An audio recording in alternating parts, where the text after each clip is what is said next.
Former Senate President Troy Jackson hails from the St. John Valley. He's a fifth-generation logger who says he's the right candidate to represent all of Maine. At Allagash Wood Products in Allagash, Maine, Troy Jackson can be found helping out his father-in-law and brother-in-law. A lot of them too. You see how they got a swivel here? Or next door at the Chainsaw Museum. He says his Aroostook County roots have taught him to focus on working for Mainers. And that's the way I was in the legislature. Like, there's no time to mess around. Jackson, a Democrat, is a logger by trade.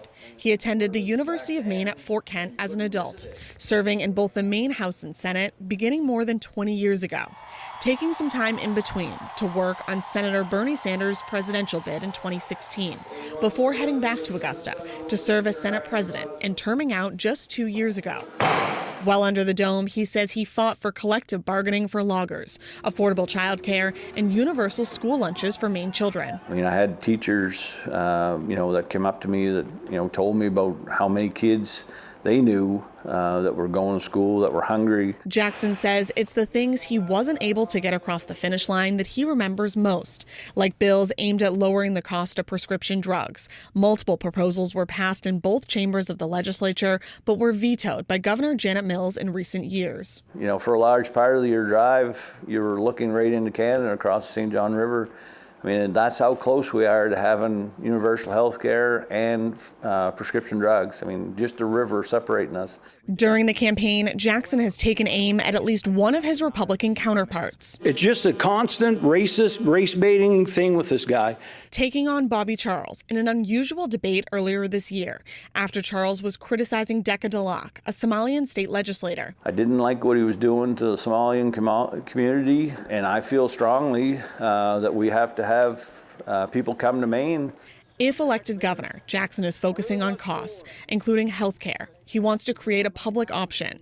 And on energy, he says there's a way for Maine to produce and sell energy, lowering our costs. I'm also very interested, in what was my bill for the Northern Maine transmission line. I think that we need to actually build that line, keep the energy ourselves, and sell it to the other New England states so that we can then lower our energy costs, because they're going to buy it from us. Jackson is also proposing capping childcare costs at 7% of a family's income. But it's just something that the state demands. He wants to create a cabinet-level position and department to help address the state's housing challenges. And we should be building manufactured housing 12 months a year. One of Jackson's top priorities is lowering property taxes. I want to sit down with people and really come up with a plan to put meaningful property tax relief, not raising the homestead $5,000 or $10,000. I mean, that's great, but I want to see something that really moves the dial. Jackson faces 4 other Democrats in the June primary,